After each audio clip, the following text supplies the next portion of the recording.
American ચોપસ્વી. એના માટે મેં શું કર્યું છે યાર, 3 ટેબલસ્પૂન ઓઇલ ગરમ કરવા મૂક્યું છે.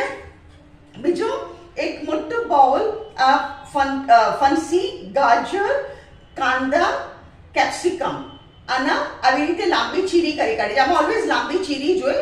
આ છે આપણો વેજીટેબલ. એક મોટો બાઉલ ભરીને છે. બીજી સામગ્રી શું જોશે?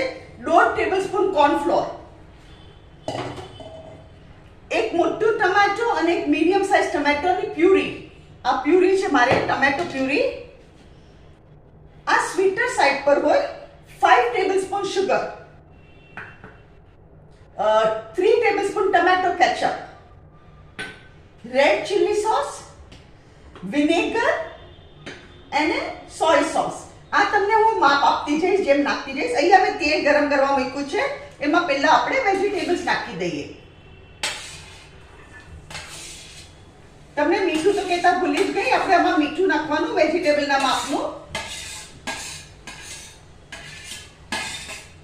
એનું કારણ શું છે, આપણે સોસીસમાં તો સોલ્ટી જ હોય, એટલે આપણે ધ્યાનથી મીઠું નાખવાનું. અત્યારે હું વેજીટેબલના માપનું મીઠું નાખું છું.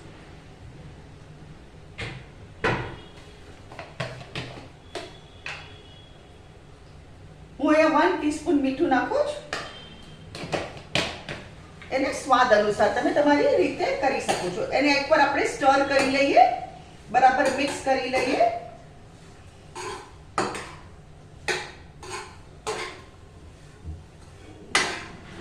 હવે શું છે, જ્યાં સુધી આપણા વેજીટેબલ્સ ચડે છે ને ત્યાં સુધીમાં આપણે આપણો સોસ તૈયાર કરીએ. અહીંયા કોર્નફ્લોર છે, એમાં હું પાણી નાખું છું જોઈતું પ્રમાણે. એને લમ્સ ન પડે એવી રીતે પહેલા પાણી નાખીએ આપણે. આમાં જરાય લમ્સ ન પડવા જોઈએ.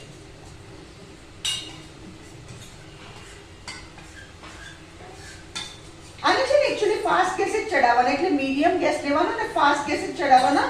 પણ અત્યારે શું છે, હું સોસ બનાવું છું ને, કારણ કે એકવાર તમે ફાસ્ટ કરશો પછી 2-3 મિનિટે આપણે એને સ્ટર કરવું પડે. હવે જો આ છે આપણું આ કોર્નફ્લોર પેસ્ટ. હવે એમાં હું છે ને ટમેટો પ્યુરી નાખું છું. ટમેટો પ્યુરી એકવાર આપણે મિક્સચરમાં બી પાણી નાખીને વોશ કરી કાઢશું. આ ટમેટો પ્યુરી નાખી હવે એમાં આપણે સુગર નાખશું, ટમેટો સોસ, ટમેટો કેચઅપ. આ એટલું ટેસ્ટી ઘરમાં બને છે ને. વિનેગર, હવે હું તમને કહું વિનેગર કેટલું નાખું છું. વિનેગર છે ને, આ મારી નાની ટીસ્પૂન છે ને, એ મેં 5 ટીસ્પૂન વિનેગર નાખ્યું. અને આ રેડ ચીલી સોસ છે. રેડ ચીલી સોસ તમને કહું કેટલું નાખું છું. આ 1 ટીસ્પૂન જો રેડ ચીલી સોસ છે. અને સોયા સોસ. સોયા સોસ ઓછો જ નાખવાનો, એ બહુ નહીં નાખવાનો. only 3 drops of soya sauce, only 3 drops. Okay, આ થઈ ગયો આપણો સોસ રેડી. આ સોસ ઇઝ ઓલ રેડી.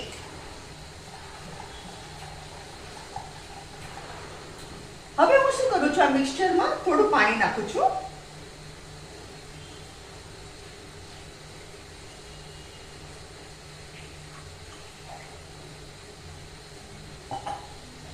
અને આમાં નાખી દઉં છું. બસ. So this is our sauce. Okay, આ આપણો સોસ તૈયાર થઈ ગયો.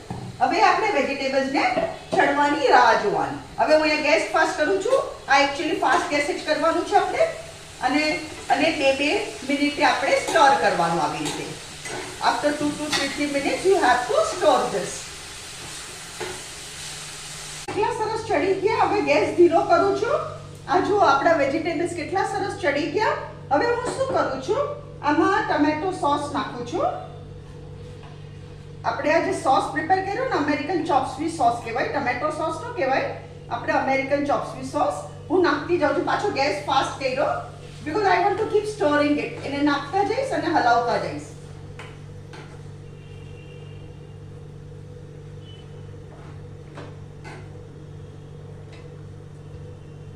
આ વેજીટેબલ્સ ને તમે ચડતા મને હાર્ડલી 4 to 5 મિનિટ્સ લાગ્યા.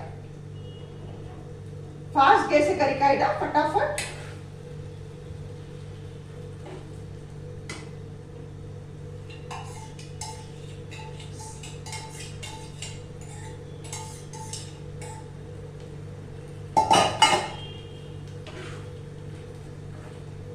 હવે આપણે એને ઠીક થવા દઈએ.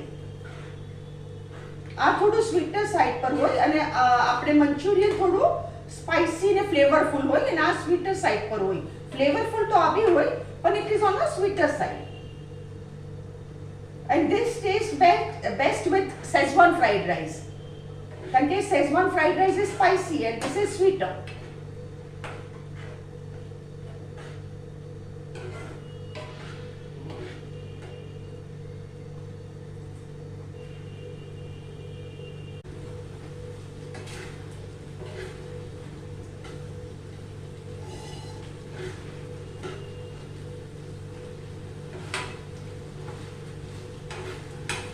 અહીંયા ગેસ બંધ કરું છું. ફ્રેન્ડ્સ, આ છે આપણું અમેરિકન ચોપસ્ટિક.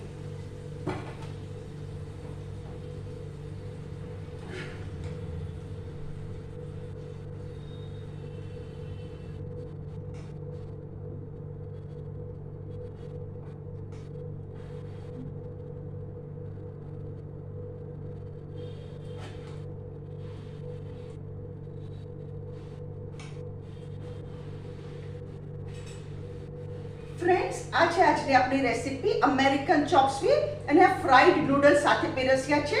તમારે શું કરવાનું, ફ્રાઈડ નૂડલ્સ સાથે પીરસવાના અને જમવા ટાઈમે યુ કેન જસ્ટ ઉપર ભભરાવીને આપણે સર્વ કરવાનું. એટલે this is our today's recipe American chopstick. અગર તમને મારી રેસીપી પસંદ આવે તો કમેન્ટમાં જરૂરથી લખો.